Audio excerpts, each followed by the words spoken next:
Hey, welcome back to the episode of the Good Advice Podcast. We're joined today with a special guest, the most beautiful guest we've ever had on the podcast. What was that? I was going to say thanks, and I was like, I don't know. You say it like we've talked about like pretty guests on the podcast before. So strange. I just don't know. Well, today's a special episode. We have my beautiful bride, Joy, on the podcast today. Hello. And it is a special occasion. That's right. It is the 5-year anniversary of Good Advice. Good Advice. That's right. And the Good... Ta-da. Oh, I thought we were going to say it at the same time. The Good Advice Podcast. Anyhow. Oh, right. So yeah, it's 5 years of Good Advice. If you're tuning into the podcast for the first time, we are celebrating 5 years of running this business, of doing the podcast, all the highs and lows. And we're going to chat about it today and do just a quick update. Let's do it. It's not often you get to come on the show, Right. so I appreciate you having some time while our kids are sleeping to join me. It's very gracious of you to use that sacred time to come on the show. And for everyone listening, before we jump into the conversation, we're going to have a quick word from one of the amazing businesses that sponsor the podcast. And of course, if you are subscribed to the Patreon, it will just actually end up just skipping straight to the content for the episode. Either way, we'll see you in a second. You know that feeling at 10 o'clock at night when you finished a long day of work and you're trying to figure out all the financials of your business? Well, the good news is you don't have to be an expert in this space. You got to just know who is the expert to call. That person is Steve Lay with Equity Business Solutions, and he does business bookkeeping services better than anyone else I know. By not only helping you manage your books, he can also be the expert to help you understand your books. On top of that, he also handles payroll for businesses and really takes the worry and stress of managing all of these things so that you can focus on running your business well. So what are you waiting for? Stop wasting time trying to understand all these elements of your business. Call Steve Lay at Equity Business Solutions and he'll show you the value beyond the numbers. Go to equitybusinesssolutionsllc.com to find out more. All right, so 5 years of Good Advice. Yeah.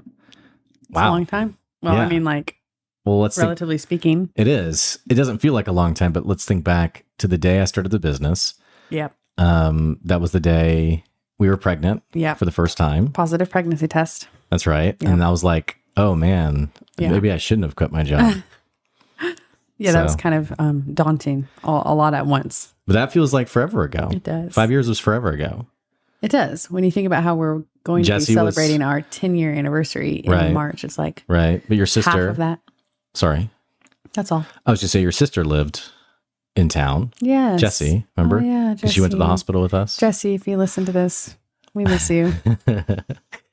And unfortunately we miscarried. Yeah. So Miscarried. that was tough. But I bring it up just in the sense of that feels like another life Yeah, it does. ago. Because now we have a 3.5-year-old, Right. a 1.5-year-old, Right. a new house. Right. That's right. We sold our old house. Mm-hmm.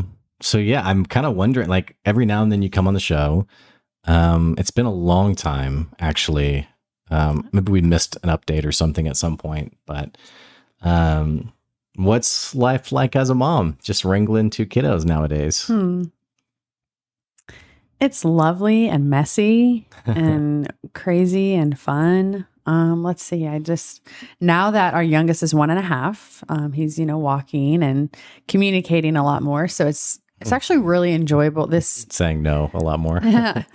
Yes. I really am enjoying this time, this age of them too, because they play well together. I mean, I'm intervening a lot, but like today, they were in their bedroom and the little one was okay with the older one closing the door. I could watch them on the camera. But he was okay with that. He wasn't like, no, I need it open for mom. And then anytime I was like, hey, how's it going in there? Maylee would be like, don't come in. I'm like, I mean, this is great. You guys just keep playing. You got a little vacation this morning. It's kind of nice. Well, good for you. Whenever I kind of already know the answer, but whenever you get that kind of break, I know it's kind of hard for you to just be like, Right. And not just like to-do list, to-do list, to-do list, you know, because you're an achiever, you know, you're an accomplisher. And so I know when you have free time, it's like, here's all the things that I could be doing. Right. That's true. So, I mean, that list never goes away. Yeah.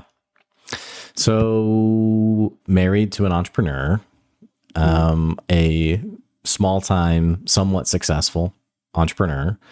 What I feel like we have updates every now and then about what life is like. Yeah. You know, and I feel like a lot of times we're like, yeah, it's really tough but it's great. And there's a lot of, you know, I don't really have like a direction for this episode. What I would like is for people who listen to this episode to have some insights from the two of us as like a team, because a lot of people, I think the spouse side of it isn't always part of the conversation when probably it should be. Right. But also for people to get, after 5 years in business, hey, if you're in year one, here's some things you should probably be thinking about. Okay. Or if you're really early on, here's some things, like what are some of the things that maybe over the last 5 years we've really learned to be true. Yeah. And not necessarily you have to like, here's all the things, but no, right. I feel like checking in with each other often, daily, is really good.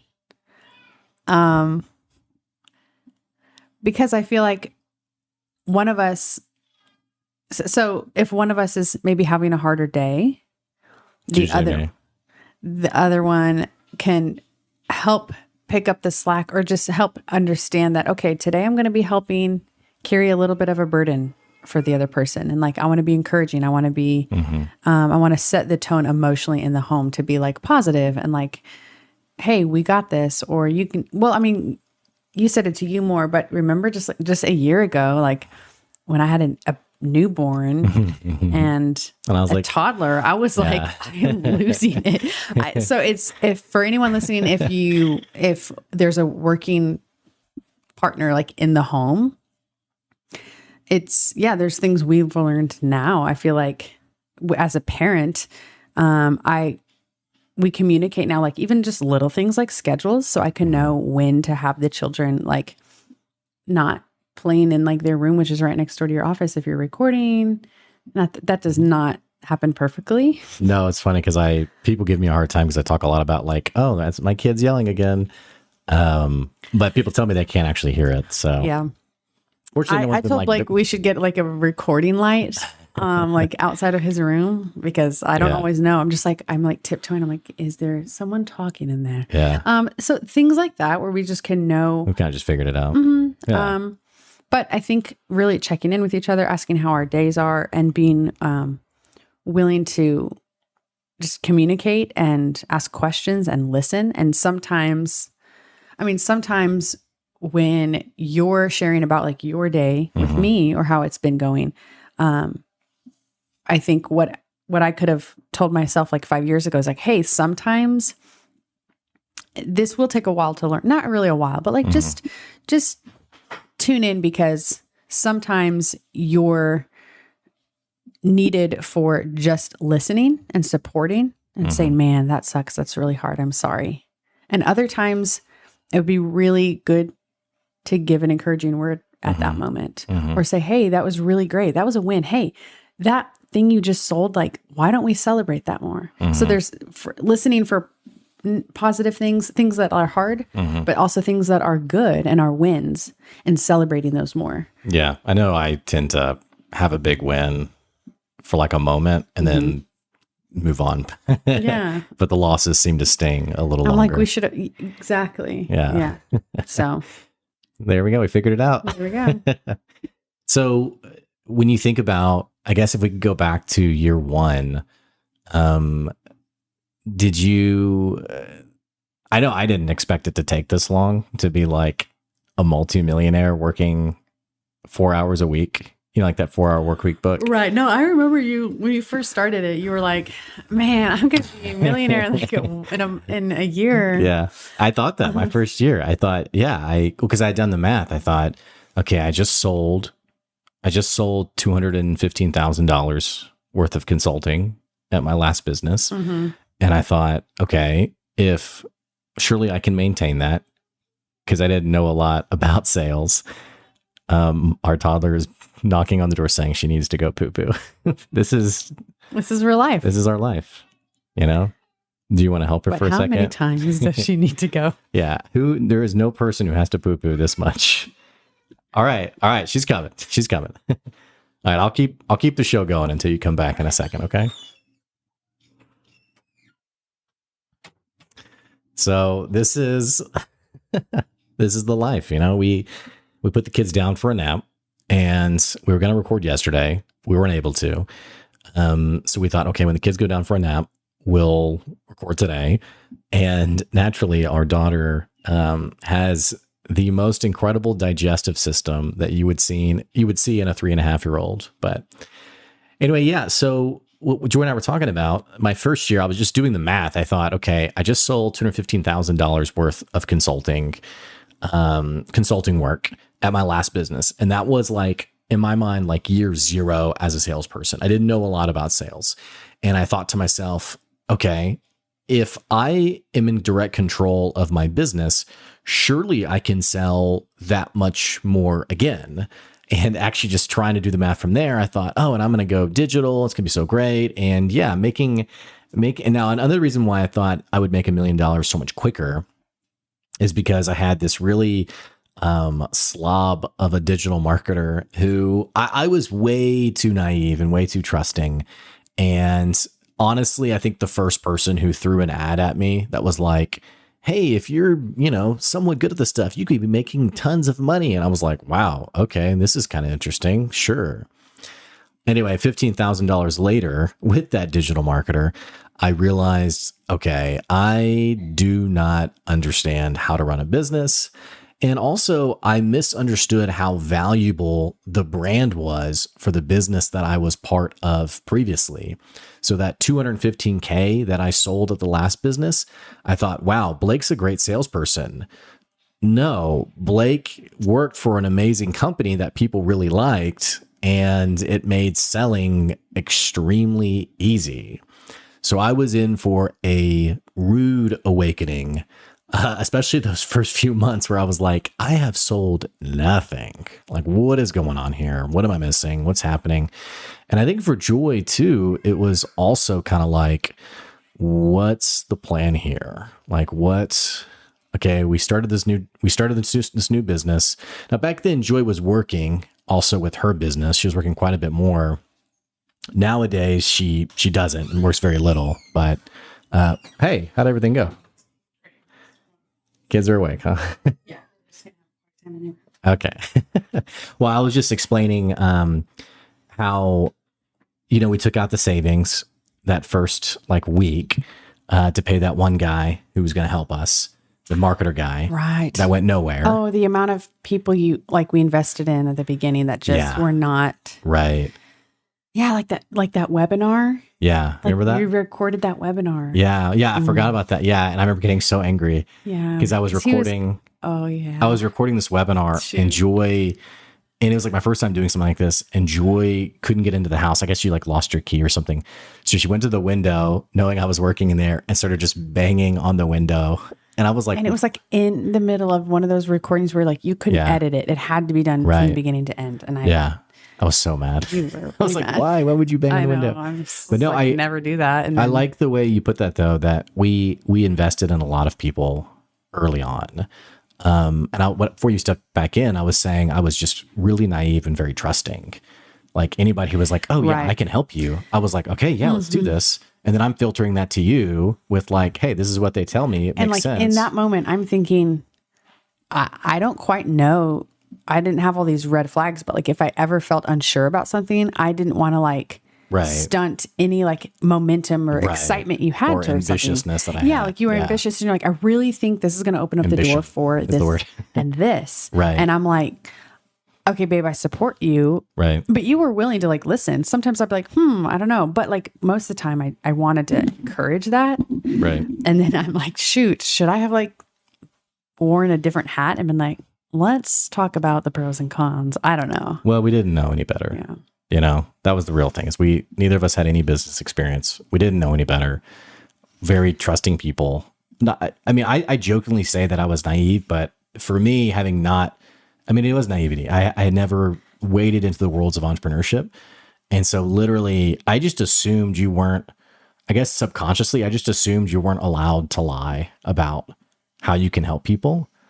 And so like when people were like, oh yeah, we did this much money. Like we took this person whose business was like zero, just started. We made him $1 million in. And now think of how many things you catch, you read, or you show me, and you're like we read it and we're like, oh, that's phony, or that is not true. Or just like those ads of people like, and I quit my job and in 1 year I made, 6 figures. And you're like, okay, so like, no, you didn't. They're following this person's advice. Anyway, so that was one thing. Also now you have like way more to do than on a gift. Like I remember at the very beginning, the first year or so, it was also during COVID. So there was a lot. Well, COVID was until year 3. Oh, sorry. Yeah.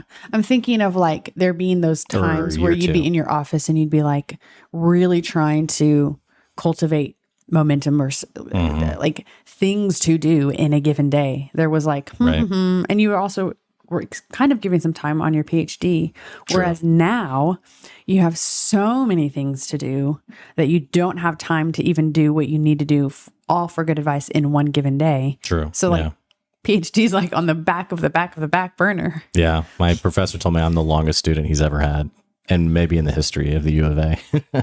No. So he said, in the doctoral program, because now it's been, I think 8 years now. Shoot. So that's a lot of tuition fees. Yeah. So, because they don't let you unenroll or you can't finish it. So anyway, so that's a change. Like the pacing.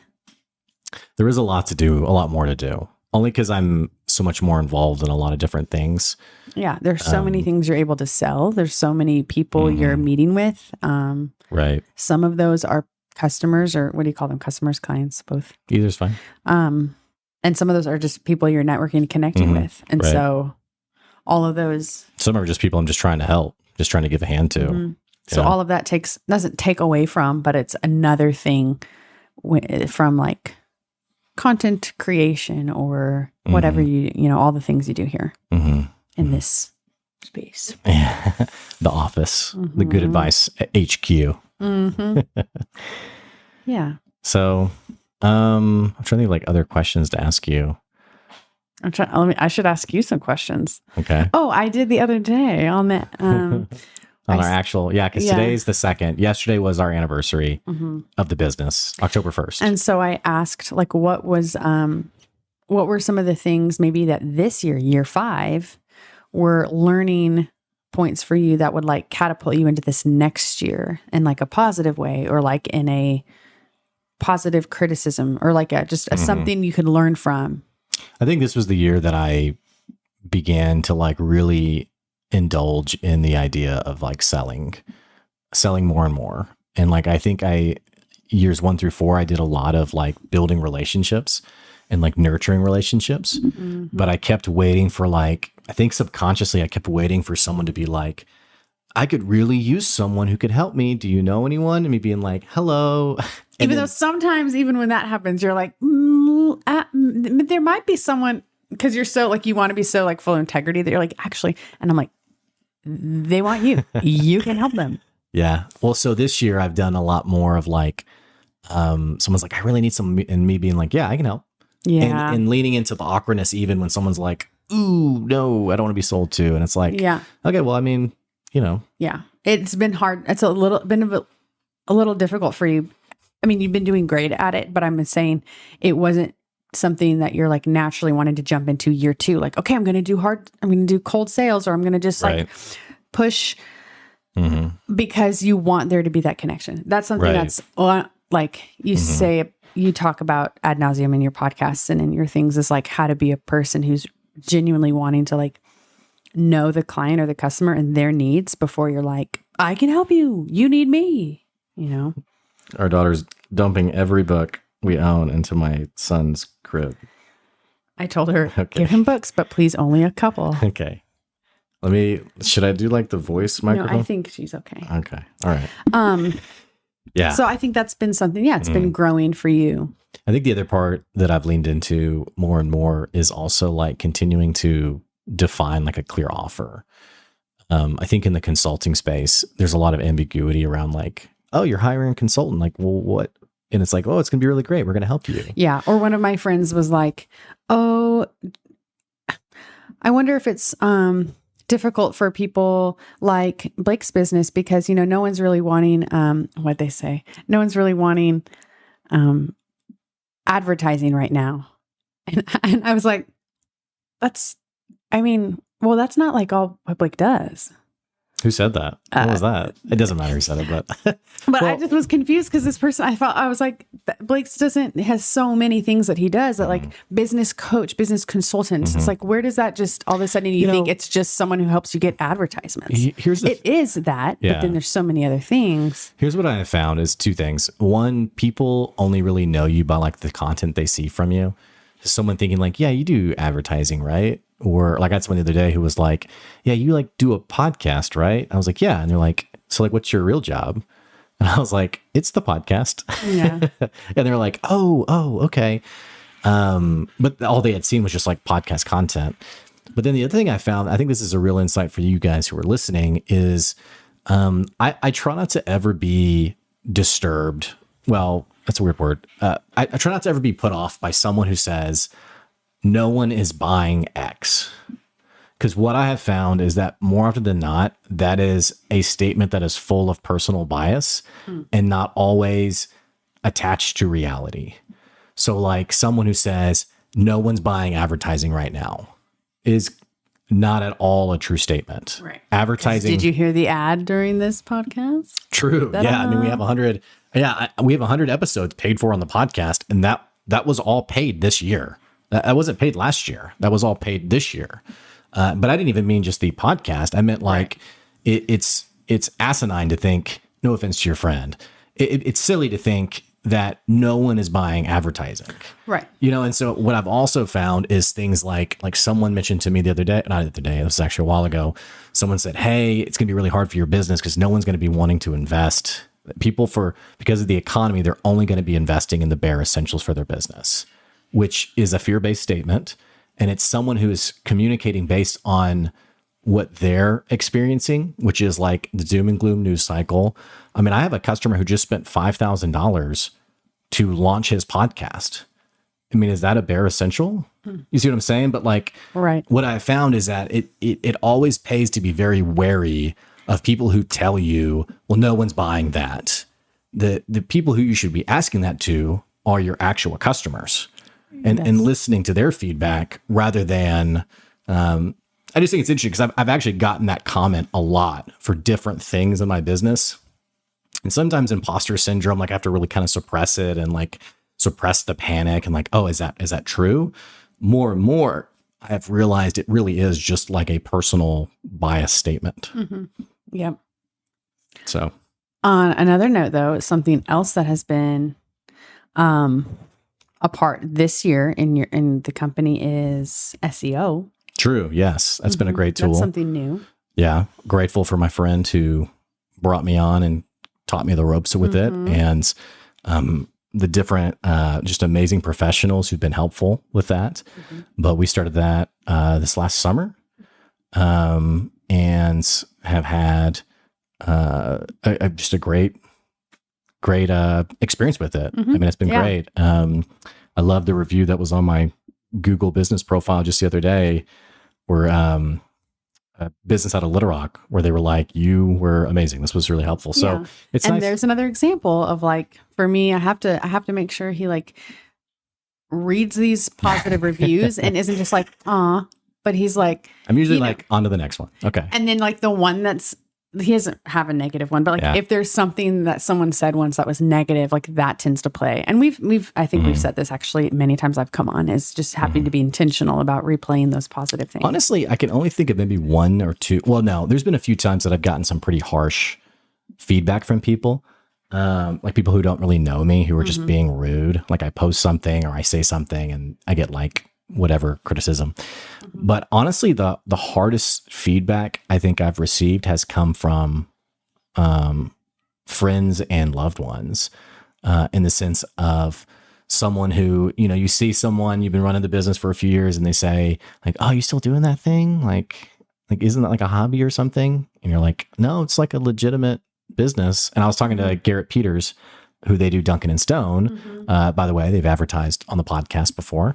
Amazing company. Yes. But Garrett was telling me that he'll run into people like friends, family, whoever, who, this is a major business, by the way. Like, what do they sell? they're number one. They sell like keepsake journals, basically. So like anniversaries for your loved ones, for your daughter, for your son, stuff like that. Like new baby. Yeah, and they're like number one on Amazon in their category. They're doing phenomenal. Oh, I didn't know that. Oh yeah, they're crushing. Oh, wow. it. Yeah, they're amazing. Well, Garrett was telling me that he'll see friends or family and they'll be like, "Are you still doing that little paper thing? That little paper thing?" Yeah, he's like, "Yes, it is a real job and it's a real business." But I do think that is something that it never ceases to. I don't know if I want to say sting, because it's not like deeply hurtful, but you kind of like get used to. And it's not even passive aggressive, because I don't think people intend it to be that way. No. But I just think it's like the expression, what's the expression, like the prophet isn't cared for and like welcome in their own home. Yeah. And that sounds like I'm like way elevating my status. Yeah. I'm not. My point is I think the insight from that statement is like people who really know you don't always see the value in what you do. Exactly. Or your skills. Exactly. And so I think over the years, it's just been a little funny, like people who, again, not intentionally being this way, but who make little comments or say little things. And you're like, yeah, just still doing it. Yep. or they say things out of fear for you or concern of, hey, no one's going to buy that. People don't want that. And they're not your buyer anyway. So, right. It's like I was talking to someone the other day. Again, I keep saying the other day. This was like probably a few months ago. And the person was like, hey, I just don't think businesses are investing in scaling their business. I don't think businesses really care right now about growing. I think they're all just trying to maintain. Well, I have a customer right now who has used the phrase, I'm ready to scale, probably 10 times in the last couple of months. He's actively spending money growing his business. So like, I've just had to learn whenever I get feedback from someone to always filter it. Okay. Always filter it according to where's this person coming from? Mm-hmm. And more importantly, are they my buyer? And if they're not my buyer, it's one of those things you take with a grain of salt. Hey, thank you. I appreciate it. Because sometimes it really is intended out of a good. Yeah. If it is from your wife, it's through the filter of this is my wife. No. Yes. Well, and for you, I think sometimes it's out of the fatigue, and there's deep fatigue in running a business because, it's a 10-year game. And I think maybe if we had better understandings of that, like year one, we would have spent less, we would have saved a lot more, would have been a lot more wise to have more like wiggle room and runway. And we've borrowed money from friends often over the years. Often's not right. A handful of times we've borrowed money from friends, and that's been really generous of them. But I think in hindsight, if we knew, hey, this is going to be a while, it just would have been a little different. Hunker down a little longer and definitely, yeah. So, we're about half an hour. Should we start wrapping this thing up? Sure. Unless you have anything what else you want to say, or okay, let's think. I feel like we have 400 episodes coming up soon, so I guess I need to bring you on then also. So we couldn't necessarily finish the conversation then too. Well, what other question from yesterday did you like? What could I ask? My favorite customer. Oh yeah, I liked that. Okay. She asked me my favorite customer yesterday, and I said Ronald McDonald House Charities. Been my longest customer since day one. I tried to push them back to my old business that I came from. I remember that a couple of times, and legitimately tried to like, hey, go keep working with them. And they said they have since day one always been loyal. Not only been loyal, but they have seen me as a rock star since day one. Which, when you're an entrepreneur, you really need those people who believe in you and exactly, and they always have since day one. And it's funny because I was talking to someone who I was going to recommend her business to them. And she's like, well, I don't want to step on your toes. And I was like, you won't. They're a customer for life. Like, you have nothing to worry about. but just an amazing business. They do great work. Their purpose is amazing, and they run their business like a business. They really do want to see it flourish. Yeah, and they really care about their team members too. So, okay. All right, happy 5 years. Thank you for sticking with me. Not giving up on me. Yeah, for better or for worse. That's true. She told me one time, she said, "Hey, for richer or poor," and I thought that was a nice thing to say. I think we were feeling very poor in that moment. So.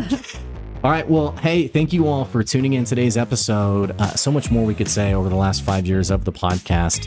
I will say that the podcast, I'll be airing some of the most downloaded episodes over the next several weeks in celebration of 5 years of good advice. Don't forget, people are buying advertising. You can advertise on the podcast. You can reach out Blake at goodadvicecoaching.com. If you're a listener and you want to skip the ads, you can go to our Patreon, patreon.com/goodadvice, and continue just to check out the podcast, check out the business, and let's continue to grow together. So thank you for joining me today, Joy. Thank you for having me. I love you. Love you too. We'll catch you later. See y'all. Bye.